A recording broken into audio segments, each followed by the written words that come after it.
What is going on, everybody? My name is Ciara Lawler. Welcome to another week of Weird News Wednesdays. This is the Heroes for Hire podcast. We are back again talking all the strangest news stories from around the world. We talk about the news that the real news is too afraid to talk about. As always, I am joined by my partner in crime, Mr. Shaun Mead. Shaun, how is it going? I am in bits, and do you want to know why I'm in bits? Good start. Strong start. No, it's not for the reason you think, Connor, that I finished work 8 minutes ago. It's the fact that I walked past a tree yesterday and my hay fever is still at me. One tree? One tree, it's all it takes. Fucking hell, jeez, you are sensitive. A sensitive boy. I'm a sensitive soul, absolutely. My God. And so you mentioned that you finished work 8 minutes ago. I feel like 7 minutes of rest is pretty good before a comedy show with that is high energy. Sure, look at those lads in the pit crews. Don't they do it in like 4 seconds and the car's ready to go? So I'm like an F1 car. And did somebody replace your feet? Yeah, a team of lads came at me. Lads, not today, boys. They're working fine. Please. So this is Weird News Show. What do we do here? You have spent the week gathering all of the weirdest news stories from around the world. You're about to read them all out to me, a man who has been too busy working to look at weird news, clearly. Yeah. So I don't know these stories. I'd like to mention I was also at work today, so I mean, you're not getting much like sympathy from me here. How's your hay fever, Connor? I actually don't have hay fever. Ah, you prick. Doesn't know how good he has it. I can breathe all year round, boy. Actually, that's not the time to say it these days. No, don't. Stop breathing. Stop breathing. So, Shaun, this week's weird news, we're going to start in a certain place we haven't started for a long time. And there's one word that I always associate with weird news, and that is shithousery. Of course. Shithousery is our favourite thing here on Weird News because it's not actively making someone... I mean, it is making someone's life worse, but it's in a really small and dumb way to go about it. It's completely unnecessary mischief. Exactly, yes. Or divilment, if you want to call it. If you will. Yeah, and so we are starting this week with a man who spent 12 grand for a Sky proposal, or $17,000. 12 grand in pounds, $17,000 for a Sky proposal to his girlfriend, who I now assume is his fiancée. But Shaun, one thing was added on. He spent $17,000. He's getting his money's worth. He also included a message about Joe Rogan's height for no reason. Oh no. Really? How did you think that's a good thing to do? Where in the thought process is like, okay, and I've paid for it's just a flat fee to write whatever you want in this. Well, it's like he must have gotten to like 6 pages. He's like, I'll do it 6 times. I'll go back and forth 6. And he's like, I only need 5 to tell her I love her and to marry me. Jez, I've got 1 left.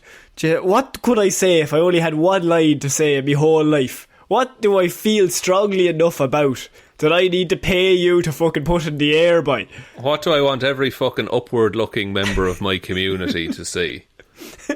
A Los Angeles man spent $17,000 to propose to his girlfriend in a Sky message, while also dissing Joe Rogan for his height on Saturday. It's just so unnecessary. It's so vital. You've just no one's going to remember the proposal now. No. So the identity of the man has not been revealed, but they have since congratulated his now fiancée Molly Pratt after she seemingly said yes to the hilarious proposal. Will you marry me, Molly Pratt? The lettering first read. The messages, she said yes, then she said yes was done in the air, and then, I love you more than anything. Good. Then, excited to spend my life with you.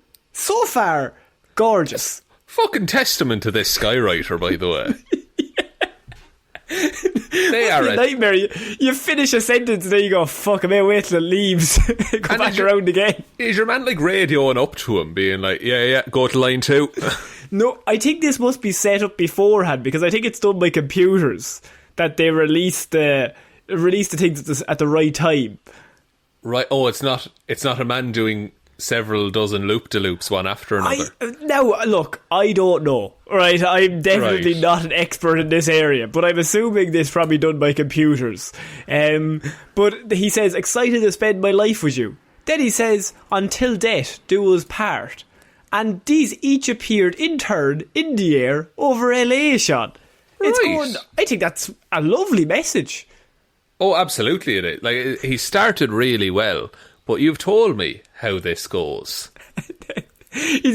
And what happened is he's paying for it, and the man's like, you have one more page. What do you want to get off your chest? We can do anything in the air, boy. Yeah. And he says, the message reads, one more thing, ... Oh no. Joe Rogan is literally 5'3". That's all he says. That's it. One more thing. Like, that would be... he knew that, like, it wasn't just a spur of the moment thing, because he used 2 lines to do one. He had one more thing, ... Then the next line was Joe Rogan is literally... it's a one sentence though. Ah, the bastard. Yeah. And so the joke is that in 2015, apparently, Joe Rogan sent out a tweet that he was actually 5'8", even though people had changed his Wikipedia page to say that he was just 5 feet tall. And so so the joke is that this guy is like, he's literally 5'3". So big claims from this random man who used the biggest day of the year, or maybe of his romantic relationship so far, to take an extra diss at a man who didn't need it. And is poor Molly Pratt okay with all of this? Because she had already said yes. She wasn't looking at the sky anymore. This was just a message to the people. To spread the word. Like, he could have said, like, get vaccinated or wear a mask. But no, fucking Ro Jogan over here. Have to take him down a further peg. He's too far down. He can't go any more down. So according to the company's website, the messages are written one of its 5 planes using a computer system to send a signal to the plane's smoke system. Makes sense. He paid $17,000 for 10 messages in total. And that allows it to release a puff which form the letters, which then each letter sits at 1,250 feet tall, the same height as the Empire State Building. Which what? Each letter is that big? Yes. I suppose you have to see it in the sky, but like, how else would you see it, Shaun? How does it because is the plane hauling something that's as tall as an Empire State Building and is like putting out a big puff of smoke every so often?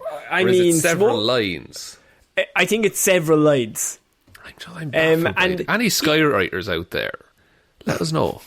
Very niche occupation. We got educated about hot air balloons one time because I asked about it. We did. People are a lot smarter than us. Yeah, skywriters, call in. Each message remains readable for 3 to 7 minutes. So he gets all this information. Each letter is going to be 1,250 feet tall, and it's going to be in the air for 3 to 7 minutes. What do you want to say? And he took this time to take Rogan out.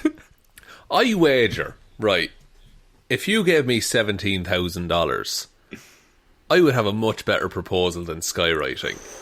Oh, go on. What are we talking here? Oh, rent out an aquarium and fight all the fish. And you don't get her hand in marriage until you win. And I'm on their turf. Like, I'm not cheating this. You're swimming. I'm swimming about in me little swimming trunks, and I've already fashioned a harpoon out of some brooms that I found lying around.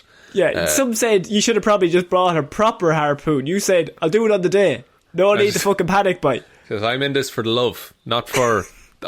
I don't want to kill these creatures.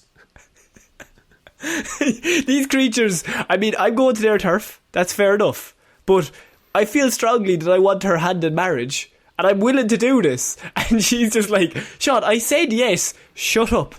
I have to do this. No, I fucking need this.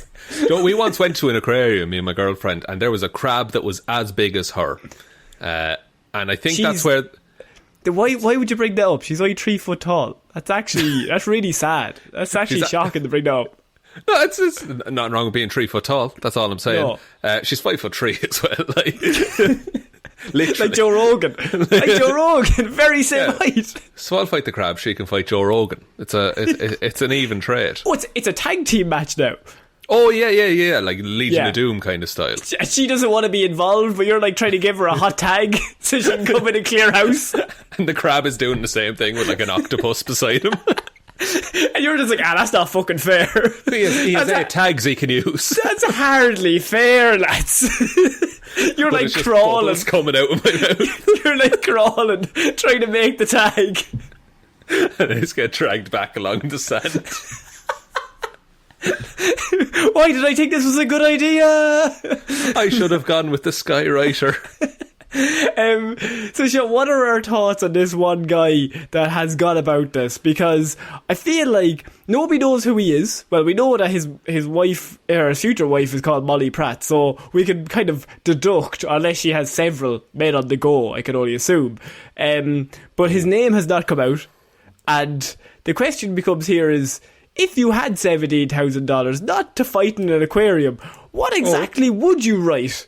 So you get the proposal out of the way. You've got one go left. They said you have 10. You got it out with 9. What are you writing? I mean, well, obviously, Heroes for Hire podcast. Look us up. That'll be one. Okay. I'll get to the proposal now in a minute, love. We have to wait for the first 5 to go past, where we just say our Twitter and our Instagram. First 5 are promo, yeah. then God, A/S/L. That'll be another classic. Try and meet some people while you're at it. Number 3, then it would be, I do a massive movie spoiler, I think. And look, spoilers for all movies ever. If you like movies, tune out for 5 seconds. It's a pretty wide array. I know, look, I just write like Iron Man dies. Oh no, I used to say Bruce Willis ain't alive. Just write that. Yeah, very good. Yeah, and they're like, what? What are you talking about? The actor Bruce Willis. The actor Bruce. And everyone's like really panicked on Twitter, like, is Bruce Willis dead? Is Bruce Willis dead? Oh, it needs a movie. And then I'd write, heroes don't do that. I don't know if anyone's been on Twitter today, but there's been some Batman news. I've seen that. That's fucking lunacy. I don't know if that's in weird news at all, but it's fucking ridiculous, and we're definitely not talking about it on Movie Mondays. It's not in weird news. But if you haven't, just go on Twitter. I don't even know how to explain it, but go on Twitter and just look up Batman and Catwoman and the Harley Quinn show and be confused. Be confused. He's a very selfish man, is all we'll say. Well, we've always said that. We have always said that. So in a way, it fits his character. I didn't know it went that far. So that's I would just reference that in the sky, I think. And everyone underneath was putting pictures of Nightwing, like, now this guy. That's the opposite. This devil over here. So Shaun, what are our thoughts on this guy just taking the time to roast Joe Rogan on his one big day? I like that he left it till the end, because presumably they took pictures as the messages came through, so you can always just delete that last picture and you have a lovely story. That's true. That's actually true. I wanted to get Joe Rogan into this episode. I mean, that'll really help us. All the Joe Roganites will come over. Are they called Joe Roganites? Rogans, I think. The Rogans didn't work for him, unfortunately. So we're moving on. Bald. He's a very rich man. Give us a tenth of his money, please. Shaun, now this story we're going to cover next it involves a lobster diver. This story is lunacy, because just in the way just the headline had how it's written, because I have Massachusetts lobster diver survives being swallowed by whale I was completely inside the whale, he says.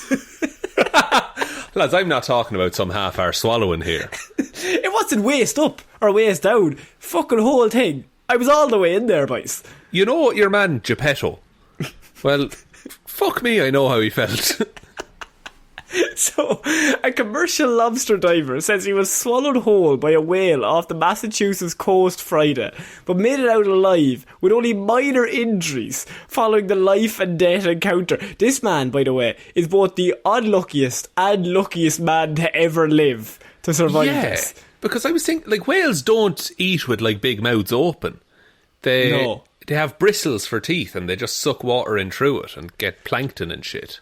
So Michael Packard, 56, of Wellfleet, was released hours later from a Cape Cod hospital following his scary encounter with the humpback whale. He told the news he was 45 feet deep in the waters off Provincetown when the attack occurred. Now, he initially thought the whale was a shark, but realised he was wrong when he didn't feel any teeth or pain, right? So, the way he describes it is he's 45 feet deep. He has the oxygen tank on, obviously, he's got the whole suit on, and he's just kind of swimming around in the reef. And then, all of a sudden, this is in his own words, I felt this huge shove, and the next thing I knew, it was completely black. Oh no. How do you get out of a whale? Getting into a whale is one thing, but it's a whole other kettle of fish, literally. But getting out of a whale, mammals, well, you know. No, come on, let's not get nitpicky, David Attenborough. Back to school with you. Good, very good. Because of School of Fish, I got it. Of course. I'm clever, Shaun. On this podcast. Oh, are we just riffing here? It's a whale of a tide. Oh, stop. He said I could sense I was moving, and I could feel the whale squeezing with the muscles in his mouth. I felt around, and I realised there was no teeth, and I felt really no great pain. And then I realised, oh my God, I'm in a whale's mouth. I'm in a whale's mouth, and he's trying to swallow me. Oh dear. I don't think... would a whale be able to digest a human, do you think? I don't know that one, but two, has anyone ever in history had to have that thought, oh no, I'm in a whale's mouth? I don't think so. Like, there's very few people that can say they've been fully inside of an animal's mouth and escape, like not being bitten by a shark or whatever. This man, head to toe, was inside a whale's mouth as the whale was trying to... Has any human ever experienced being swallowed? Like, standing upright. Well, obviously he was still swimming because he has the oxygen tank on and there's a lot of water. But he's standing completely vertical at the time, and he's still looking around going, it's very fucking dark all of a sudden. Am I dead? Have I gone to either heaven, hell, or a whale's mouth? They're the Holy Trinity. Everyone knows that. And so he says that he felt no teeth, and then he just comes to the realisation he's been swallowed. And Packard was still wearing his scuba gear and breathing apparatus inside the whale's mouth, which he said was completely dark. I was completely inside the whale. He keeps saying that, by the way, in the interview. Because surely you think no one's going to believe this. Like, no. You're saying, oh, man got bit by a whale. No, I was fully inside the whale. Inside a whale, but not like that, but inside the fucking whale. Whole body. All of me. Like Ace Ventura, but vice versa. I was doing the other way. And I'm assuming he swam out the blowhole. Is that how it works? No. And so he said, I thought to myself, there's no way I'm getting out of here. I'm done. I'm dead. Oh no, he accepted his death. Because what do you do? Like, I don't know how much training you have to have, but to get into that situation, go, everything's under control. I know exactly what the next step is. I am fully... it'd be weirder if he was like... And I knew exactly what to do in the moment. In an effort to save himself, Packard said he began shaking the whale's head from the inside. Oh my God. Just like... Is that what a headache is? There's a man inside your mouth. Yeah, because this is a thing. Because this is the first time a human has probably ever experienced this. Could also be the first time a whale has ever experienced this. He's got a banging headache. He's hungover, he thinks. Yeah, he's never felt pain before, presumably. So he just shook the whale's head from the inside, and the whale spit him out. So after about half a minute of shaking this whale's mouth, he's in there for half a minute, by the way, which I could only assume feels like an eternity. Oh yeah, feels like days and days and days. The whale rose to the water's surface and began shaking its head from side to side. I just got thrown in the air and I landed in the water, Picard recalls, and I was free and I just floated there. I couldn't believe it. I couldn't believe I got out of that. It's like, oh, fucking class, I'm still here. Like dust off his shoulders. That boy just walks it off. Because he's Jesus. He's Jesus. Like the only better way he could do it is like he got flung and like front flipped in the air and landed on the dock and just strolled home. No, he gets flung and he like perfectly swan dives in like Michael Phelps back into the water. Back into the whale's mouth. Gets flung straight directly into the air, lands directly back into the mouth. Ah, for fuck's sake. Fuck it anyway. Well, look, we know what to do now. Picard's mate, Jessiah Mayo, plucked him out of the water and headed back to shore. I was in his closed mouth for about 30 to 40 seconds before he rose to the surface and spit me out. He wrote on Facebook, I'm very bruised up, but I have no broken bones somehow. The Cape Cod Times reports that Picard was pulled out of the water by his crewmen and rushed back to shore, where he was transported to the hospital. He walked, albeit with a limp, out of the hospital that afternoon. While he's still recovering from soft tissue damage, he told the newspaper he'll be back in the water as soon as he heals. You can take the man out of the water, but you can't take the water out of the man. Rematch. That's what he's looking for. Like, maybe it's like he now becomes he evolves from lobster fishing, and now he's a whaler. Like he's fully he goes down knife between his teeth. Yeah, just bare chested, and just like picks a fight with any whale. He builds a massive cardboard whale at home and he's just like trying to dodge it and like fling around it, and his wife is just looking at him like he's gone fucking mental. But he's practicing, he's training for the day. God, he's never been the same since that whale swallowed him whole. He's just constantly thinking about the next time he can be inside a whale's mouth. Next time I'm fucking there, I'm going to sort this guy out. Yeah, the next time I get the chance, he's in for it. I'm bringing my samurai sword everywhere, no matter where I swim. Both samurai swords just on his back. Just in case. Lobster divers typically go out in pairs, with the crewmen tracking the divers' movements underwater by following their air bubbles. Picard told the news that his mate came right over and got another guy to help me pull me aboard. The other man was Joe Francis, who's a boat captain who happened to be nearby, and then they have an interview with Joe, because we've heard it from his perspective. But imagine seeing this and your friend come out of a whale.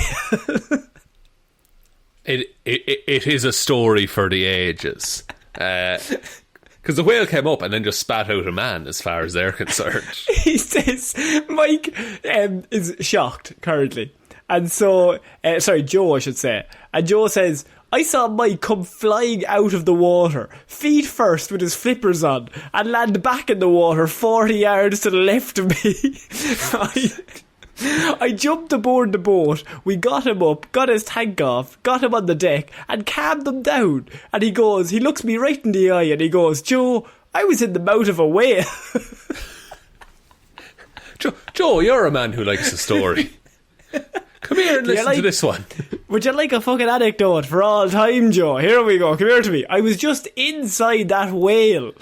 Oh, like this dude never has to get another story in his life.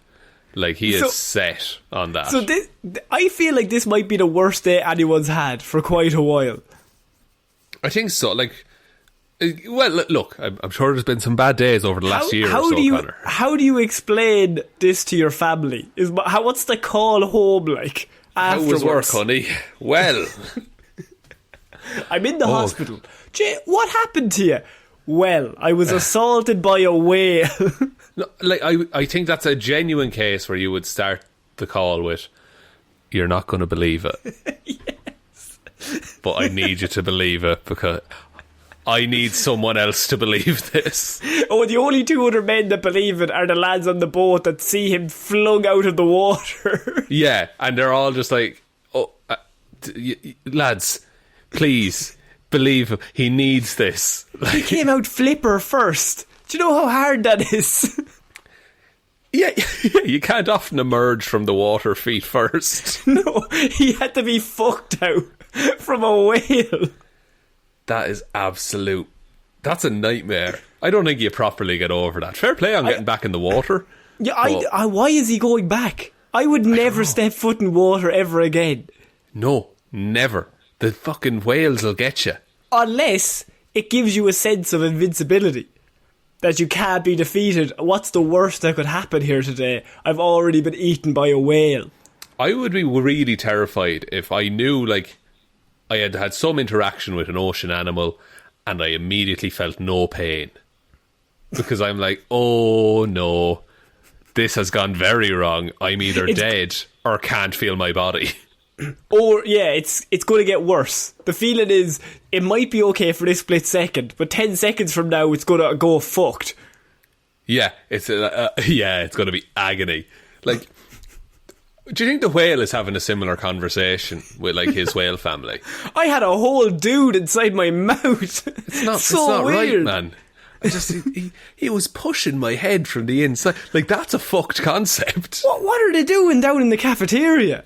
They're madness down swimming around there. Obviously they're going to get eaten. Oh, every day it's been krill and plankton. Like, yeah, I fancy the change, but by God. I just read that headline and then his just matter of fact, I was just in a whale, Joe. I just came from a whale. I don't know if you've seen it. Very straight down the line, this man. I like him. So we're moving on to our next piece of news, and this involves an emu on the run, Shaun, which is a sentence I don't normally get to say, but I like what I do. Are they the fastest land bird, or is that an ostrich?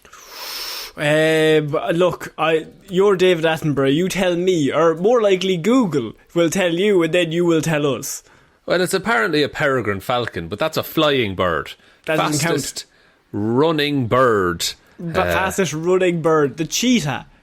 It's saying the peregrine falcon. This peregrine falcon's lightning. No, ostrich is hands down the fastest running bird. An ostrich. A roadrunner is the fastest running bird that can also fly. Yeah, well, I mean, beep beep, of course. He can also survive death indefinitely, apparently. He survives well in traffic as well. Very good in traffic. Anvils have no effect. No effect. So, emu on the run, captured at Prince George's airport, but manages another leap to freedom. A leap to freedom? Did he leap out of a plane?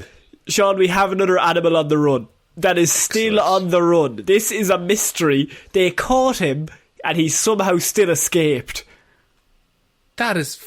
And I like how he went to an airport first, because... famously a flightless bird, so the only way to escape. And it's tough these days. Flights are being given away, so like at this stage you could get very cheap tickets to wherever you wanted. Yeah, it's like a sun holiday for himself. And then, how high can an emu leap? Like did he leap Michael Jordan style over the line of police cars that rocked up to arrest him? I can only assume Michael Jordan style over the line of police cars. Exactly that image, but instead of Michael Jordan, it's an emu. Good. Okay, now I'm with you for the rest of the story. Continue. Right. An emu that vaulted to stardom on social media. It actually might be Michael Jordan. After running around the city of Prince George, is once again on the lam after being captured at the local airport and later vaulting its way to freedom. The origins of the bird are unknown. They're like, by the way, this report makes it sound like he's Batman, that they can't catch him, right? He's just come out of nowhere. The origins of the bird are unknown, as are its motivations for making its way to the airport, Shaun. Nobody knows why. What's this emu up to? What's it trying to hide? I was trying to think of some kind of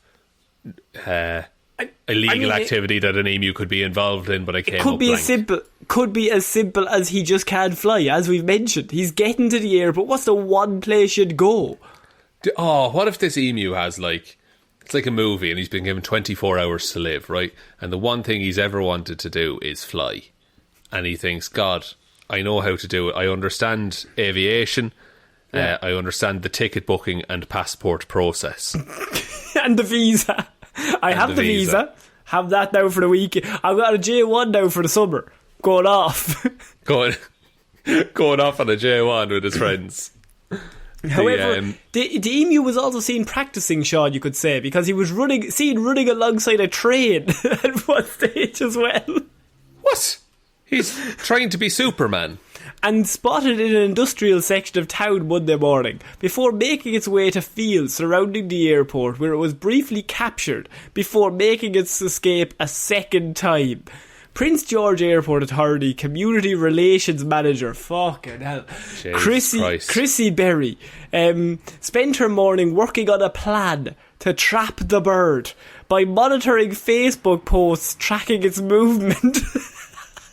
Fuck, they're trying to dox a bird.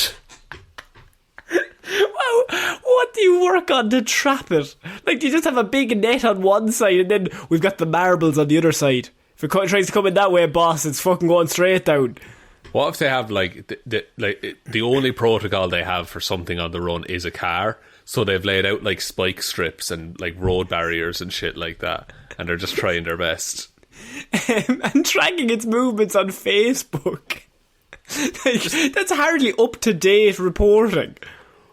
No, well, yesterday he was here, so... Yeah, he did quite a bit of calling around, she said. We started with your typical animal control operations, but they were not comfortable dealing with an emu. So Berry then started calling livestock veterinarians for advice, and one of them directed her to the Black Spruce Farm, which has a petting zoo, and offered to pick up the bird if no one else could help. So Brent Mays, who runs Black Spruce, said the call from the airport was probably about the 40th message he'd received that day from people monitoring the bird's location. So Brent, I'm told you're a man who knows about emus. The one man. There's only one. I love how animal control, the person you would call immediately animal control is not fucking dealing with an emu. We're not getting fucking involved. Those jokes are mad. They respond like that to any animal. It's like a dog. I know now. Come on. What do you take us for? No matter what, how big or small. I've lost my bunny. A fucking bunny. Do I look like I give a shit? They're fucking mad jokes. I'm going to stay right here and look after the next call that comes in. I care deeply. What? A cat? Fuck yourself. Just terrified of animals. So Brent gets called in, and he's the only man left that could possibly stop this emu. He's got. And even he was like, yeah, if you can't get anyone else to do it, I suppose I'll come pick it up. I think he's not confident. I would say Brent is it's not my area of expertise. I'll do it if you're emus, stuck. But I'll do it if you're stuck, but I don't have the proper systems to get him from the airport to the farm. Once he's here, I have him down. But what I get in between, not so much. Not so sure. Brent is a man who can't say no, I think. He likes to help. Yeah. What's that, a cat? Yeah, no, I'll bring him to the farm as well. Go on there. Yeah, no bother at all. No bother. Oh, stray child. Yep, to the farm. Do you think Brent got guilted into it? He's I don't really have the facilities. Go on, Brent. You're the last Brent, one left. I was told you were lovely, Brent. Yeah.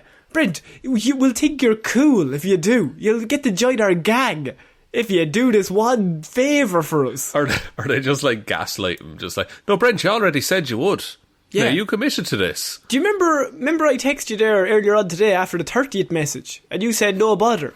I'll definitely do that for you now around 2:30. It's 1:45 now, Brent. I get down here. 45-minute drive, Yeah. I tracked the distance. It was on Facebook. I tracked it after you texted me, Brent. Obviously, I do my research. If someone's coming into my airport, I'm going to check. I'm gonna check. I'm not a fucking emu over here. So Brent gets asked, I mean, how's he going to sort this out? And Brent says, we do have a couple of emus on the farm, so people did think that this emu was ours. Now he's not, but because we had them there, they kind of assumed that we were experts in this. He sounds so weary. He's like, no, like he's fully like, no, I understand why you think it's but it's not my emu. Yeah, I'm aware that there's only 4 emus in the state, and I have 3 of them, but that's not my one. I will say that. Yeah, now look, nothing against anyone who rang me. I get it. I have emus. But that's not my emu. But that's not all of me. I have loads of animals. None of my emus escape, okay? They're all dead. I've killed them. I had emus. Unable to... He was interrogating the other emus. What do you know about this new emu? Where's he going to go? Who's your source? He's like warboarding emus. Or like he walks in there like at a little desk. He's like, now your partner in the other room, he's after fucking saying you know exactly where this emu is going. Oh, you know? He sang like a canary. Bet you know all about that. So unable to get in touch with anyone else who could help, Maisie loaded up, this is Brent by the way, he loaded up his horse trailer and shepherded the emu inside. He made it look really easy, Berry said. So Brent knew what he was doing.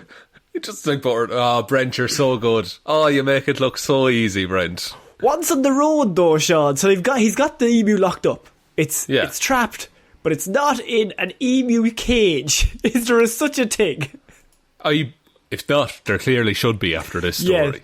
Yes. Once on the road though, Brent said the emu started kicking at the back of the trailer, trying to escape.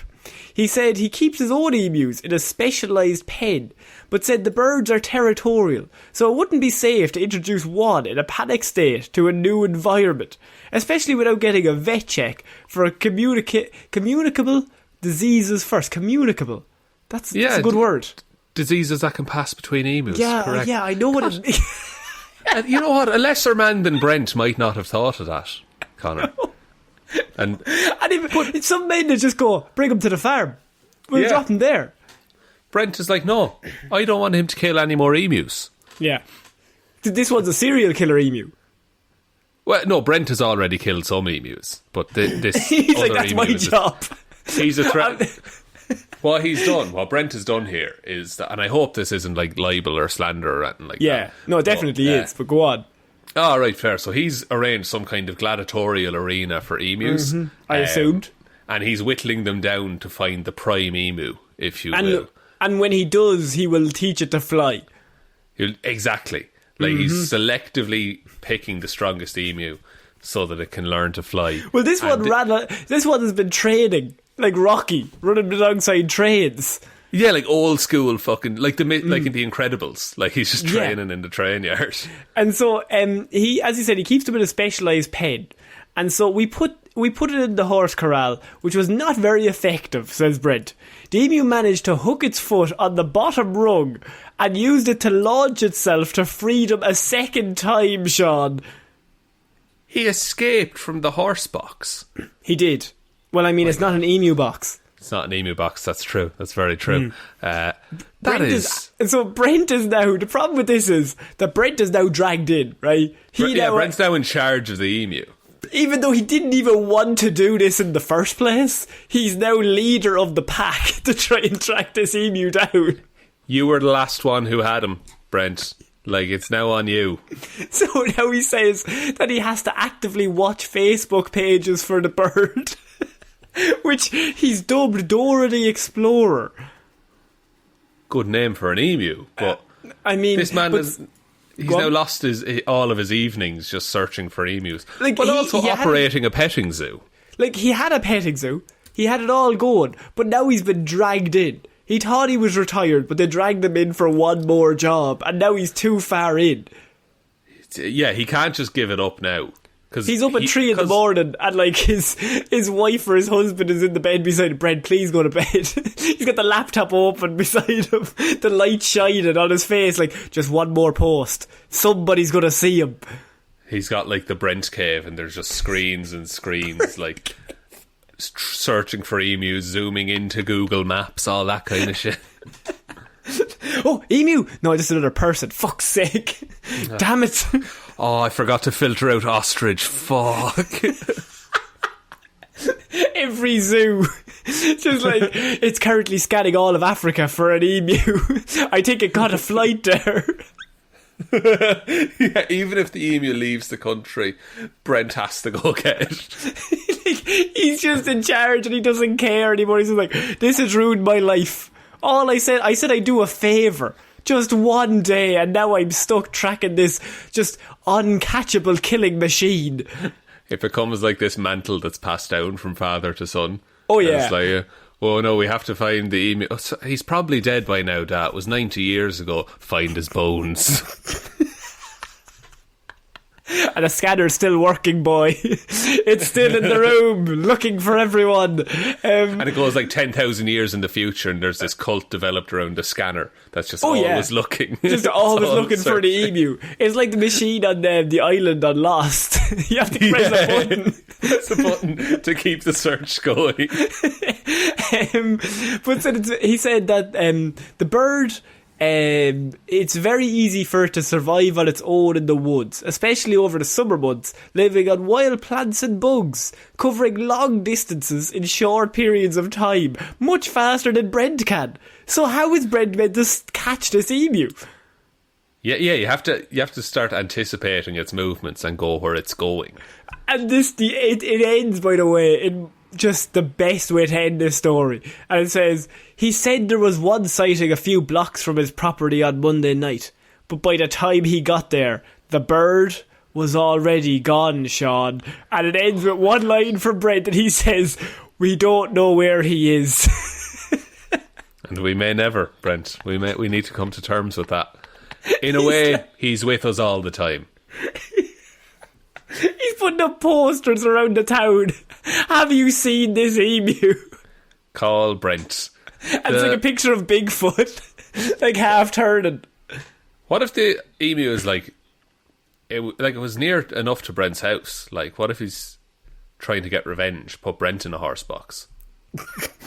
He's bringing his own. He's made it out of some twigs. But he's got the inside scoop though. He has the emus on the inside. They're like buttering Brent up.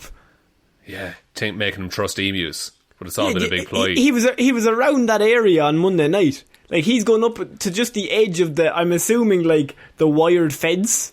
And he's just, like, sticking his head up through it. And he's just like, lads, come here. The fucking plan is on now Wednesday night. We're going to get Brent out of the bed and we're going to put him in the fucking horse box. We're going to sort him out all together. It's like Planet of the Emus, like emus together strong. Yeah. I mean, it's just madness. By the way, I think that we spent like 40 minutes talking about these first like 4 stories, which we've just got mad because I just find it. I've got like another 3 or 4 stories left, and I don't think we're going to get to all of them. No, well, we can save them for another weird news. We can save them for next week, so why not? So we'll just throw them into the ether. It's one and done with us. Don't need them. I'll get rid of them. It won't be funny next week, Shaun.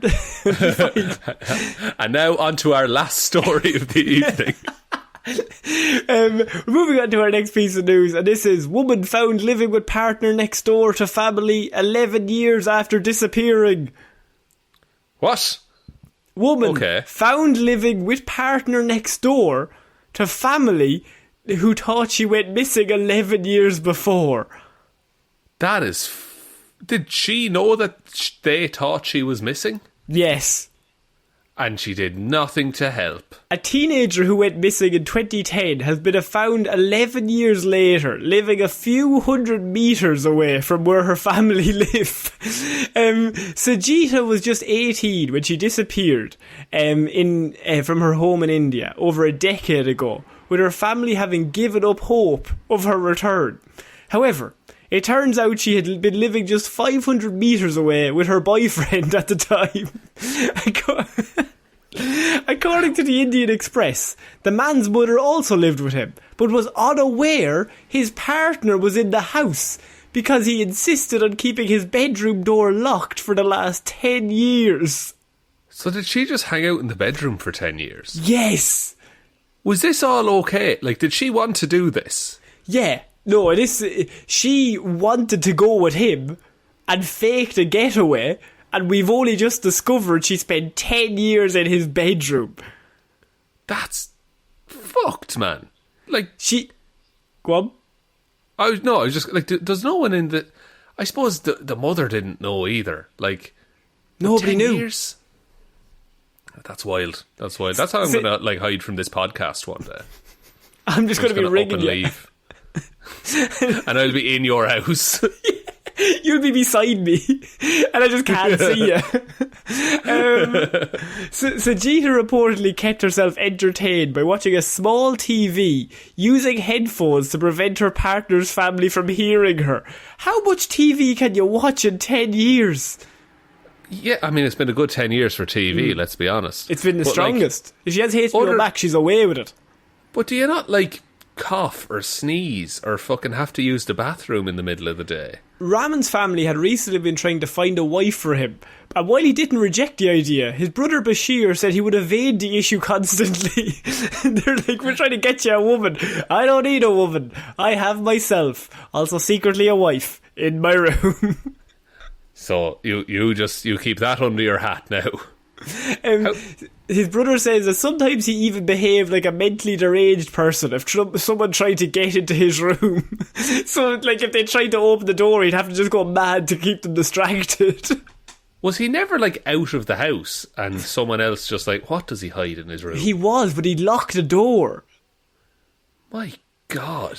He would even take his food in to eat during the day as everyone was at work. And so they would sit down and have the house to themselves. A neighbour added, what we understand is that he had removed a few bars from his room's window. There was no attached toilet, and so she would have to go outside at night or when his parents were away. So this is their plan. So she hates her family, and her grand plan is to run away with her boyfriend and live in his bedroom for 10 years. That is... I can't believe this is all... This sounds like a kidnapping, but it's fine, right? Because she agreed to it. Yeah, but did she want to agree? But the only reason that they found the fact that she was still around was because 3 months ago they moved out on the same day, and they moved to another village where it's thought they planned to start again, and then somebody seen her and went, aren't you the woman that went missing 10 years ago? That's fucking mad. Jesus, isn't that a mad coincidence? And so apparently a chance sighting of the couple by his brother led to the bizarre truth being revealed. So the brother was like, who was that you were with? Yeah. Who was that now? Fucking and so hell. apparently what happened was his family didn't like her. Or her family didn't like him, and they were like, you're going to have to break up with them because we don't want you to be with them. And so their grand plan as a couple was to get her to pretend to go missing and live in his room and watch Netflix for 10 years. I mean, look, at least they had Netflix, I suppose, but... Yeah. You must run out of shows. You must just want to see the sun eventually. How much do you like each other that you don't kill each other after being stuck in the one room for 10 years? Well, look, it's been a long lockdown, Connor. They've had a lockdown for 10 years. They're well used. Yeah, nothing changed for them, really. The lockdown came in, they actually got more freedom. Fucking hell, we'll go outside to the shops. I don't think I could live with that tension. Like, of always waiting to be found out. Yeah, like, every day you're like, today could be the day. Just like, yeah, it's like, because you couldn't cough, you couldn't see, you couldn't really talk in the room. Like in my head, it takes on the version of A Quiet Place. Like, they've got, like, when he goes away and his family's all there, she has sand on the floor, and she's like doing everything barefoot to never wake anyone up or to alert anyone. she's got like a soundproof cough box that she stands in if she has to cough. A good one. He's building a soundproof box. Was she never sick or anything? Yeah, like when you think about it, 10 whole years. How do you keep that under wraps for 10 years? How do you not meet anyone? No offence to him, like, how do you not meet anyone else in 10 years? I mean, was he looking though? He's got the wife at home. Just always at home. Always. What are you doing tomorrow night? Oh, in my room again. Interesting.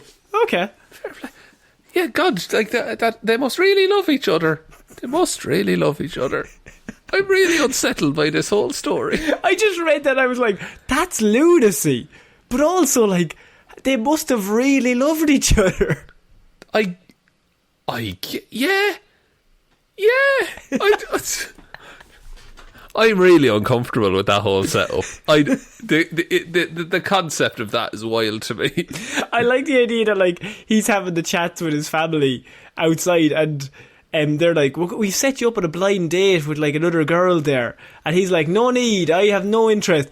And he goes inside and she's like in the room, arms crossed. Oh, I hear that you're going off on a hot date, are you? You're already leaving me. I've been here in this room for 9 years. Like, it's an off. It's you really need to like the person to make that situation work. I'm talking like, you have to be the same person. I think if I had to spend 10 years with myself, I'd be sad. And never mind somebody else.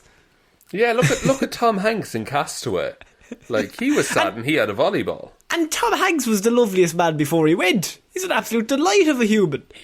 Pretty good after all when he came back as well. Maybe a little sad, but doing all right. But his two wasn't right, Shaun. And that's what made him sad. That's true. True. Let's go through the plot of a Castaway. A good film. I like that film. Very good film. Ambiguous ending sometimes, but I don't mind it now. Yeah, I don't mind it. So we're moving on to our last piece of news, Shaun. And this is Florida Man. So you know it's going to be something small, and it's going to be something dumb, and it's going to be something mental. And so Florida Man this week has decided he got into an argument with his friend.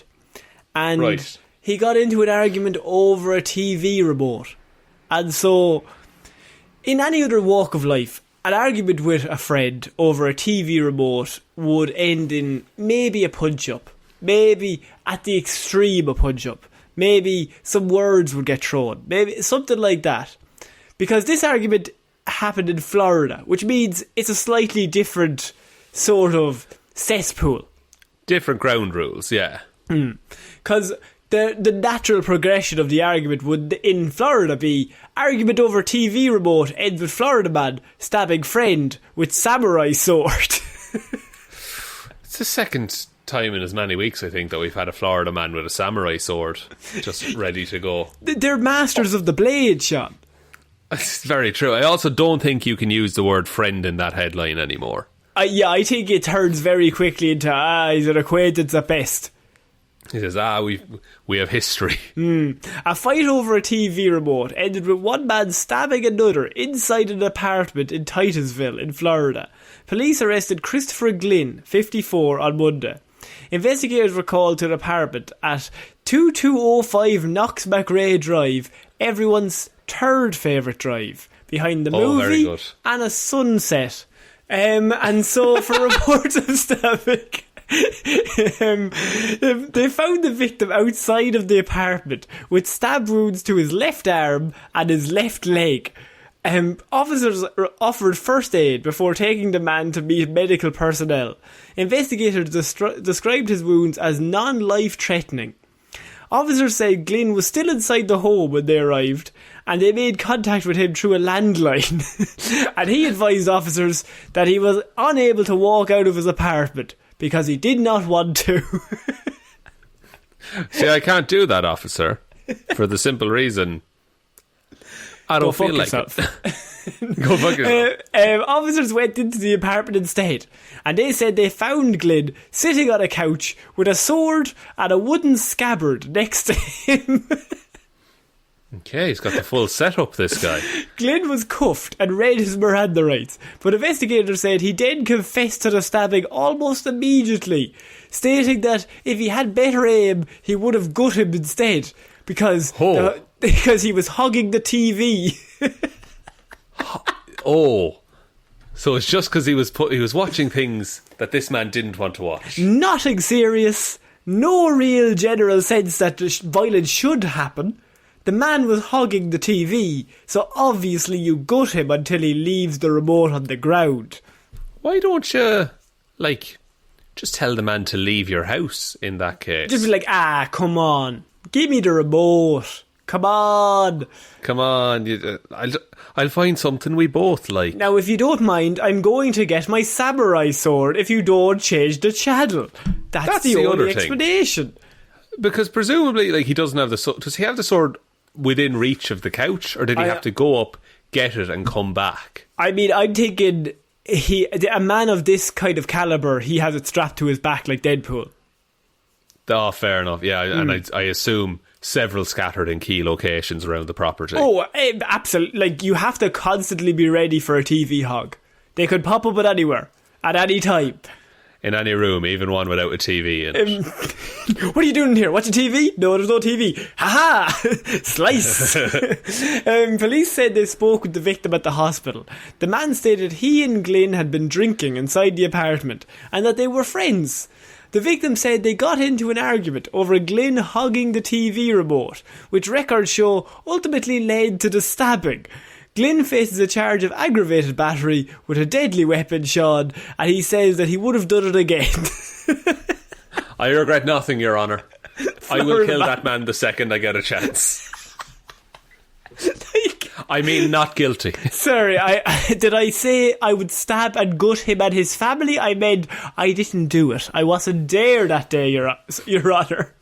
Sorry, I'm dyslexic. I would come to the court, but I don't want to. So I'm just going to not go in. So I hope this sword will suffice. He puts googly eyes on the sword. Just puts it in the chair. And then they convict the sword, because technically the sword is what stabbed him. Exactly. But Shaun, what are our thoughts on Florida Man here? I mean, the man was hogging the TV. I feel like next logical step, gut him, then possibly eat him, maybe in a cannibalistic ritual. Oh God, Jesus, I wouldn't do that at all, Connor. Oh, look, you're thinking maybe just say something, use your words first. I would use words to de-escalate the situation if at all possible. My standard procedure would be get the remote. A quick pull will get that off of most people. And you'd have to shout yoink as you did it. Shout yoink, get it on whatever channel you like. Yeah. Take out the batteries and then give it back to him. There, you can have the remote. Yeah. Take the batteries, fuck them down the street. Yeah. Or eat them. Or peg him at his head. No, because then he can pick them straight back up.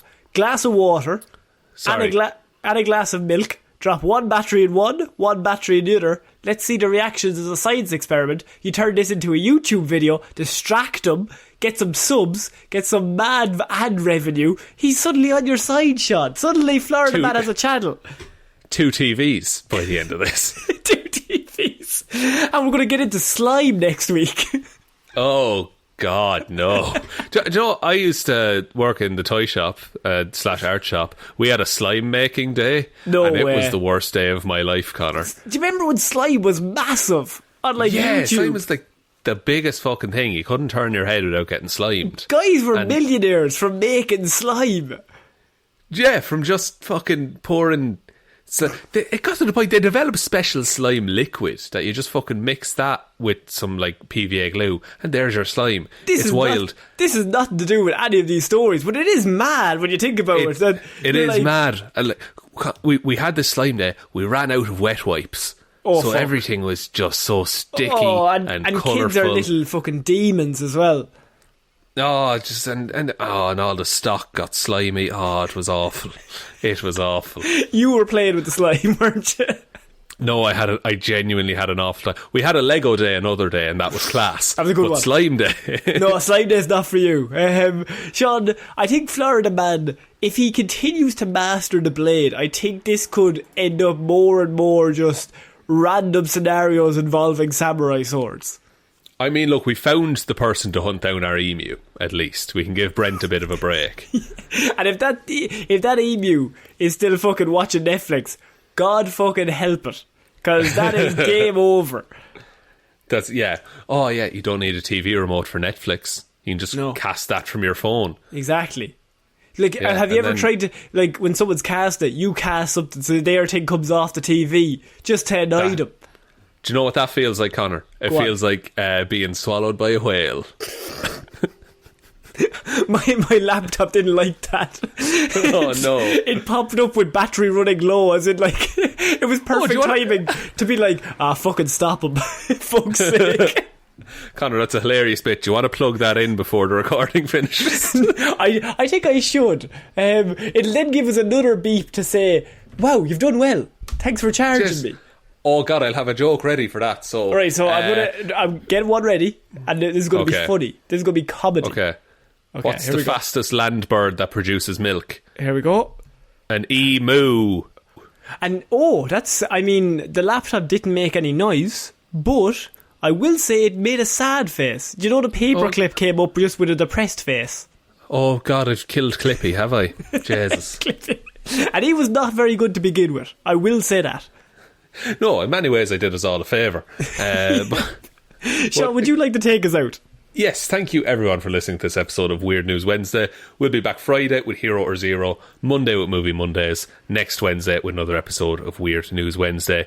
Big thanks goes out to all of our patrons over on Patreon, especially, again, we do a name-changey thing. So before we get into the Patreon names, I want to ask you a question. Where do babies come from?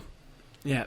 I've already answered this, Waffles, and I will say I already butchered the answer. So please don't be embarrassing me again. Well, we will just say ask Batman. He doesn't fucking know. He don't fucking know. Now, Nightwing. Big thanks also goes out to Ciara Lawler, David Clarke, Ed Ball, Joe RateMyHemsworth.com, Click Rate, Click Luke, Refresh Repeat, Never Give Up, Hickok Didn't, Bernie, Ray, Good Morning, That's a Nice Tnetennba, Ging, Róisín, Schrödóisìn, Hally, Ryan, Satron, Paint, Evanson, Shaun, Bone, Jamieson, Dominic, Jessiah, Florida Gal Green, Anna, Maureen has a fry on Hjelmroos, Lil Dicky, Insert Heroes for Hire reference here, McGrew, and Danny McLaughlin. Thank you all so much for the continued support. If you want to support the show, $5 a month gets you access to all of our movie reviews. The most recent one we did, Superman Returns, which is a movie that came out in 2006. So if that sounds interesting to you, give it a listen. Also, there's a whole bunch of other ones. I like how that's the description. Not that if it's good or bad. It came out in 2006. Yeah, and it's a film. Other films did as well, but this is the one we talked about. If you want to support the show, there is a merch store down below where you get t-shirts and hoodies and all that good stuff. You can also follow us on all the social medias. They're all linked below. But the most important way you can ever help out the show is by telling one human being that we exist. Just the one, please. And I think that's about it, Connor. I think so. So I have been Connor Lawler. I have been Shaun Meehan. I will see you next week, guys. Bye. Bye.